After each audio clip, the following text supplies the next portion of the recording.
पलीकडे चालले त्यांच्यासाठी तरी थांबा. हॅलो नमस्कार. प्रॉपर मी देवगावचा आहे. एससी क्वालिफिकेशन माझं BSc केमिस्ट्री नंतर MCM master in computer management. मित्रांनो मी सॉफ्टवेअर इंजिनियर आहे आणि मी तर वेडा होतोच, पण माझ्या गावातील लोक मला म्हणायची तू MCM झालाय हे MSc वाल्याला कशाला येड्याला घेऊन फिरतो, तू बरबाद होणार आहे, त्याला पण बरबाद करू नको. आज प्राऊड आहे मित्रांनो, संतोष सर माझ्या बरोबर स्टेजवर, हीच माझी अचीवमेंट आहे. आणि मी तुम्हाला एवढंच सांगेल, मी प्रमोशन करताना 2 गोष्टी बोलायचो.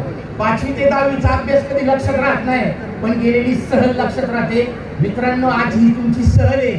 जेवढ्या दिवस तुमच्या डोळ्यात राहणार तेवढी मोठी तुमची अचीवमेंट झाल्याशिवाय राहणार नाही. खूप लोक बोलतात तुझं काय होईल, माझं काय होईल. मित्रांनो मी एक वाक्य बोलून जातो, होऊ शकतं ते वाक्य तुम्ही तुमच्या लाईफ मध्ये इम्प्लिमेंट करा. तू खुद की खोज में निकल, तू खुद की खोज में निकल, तू किस लिए हताश है, तू चल तेरे वजूद की समय को भी तलाश है.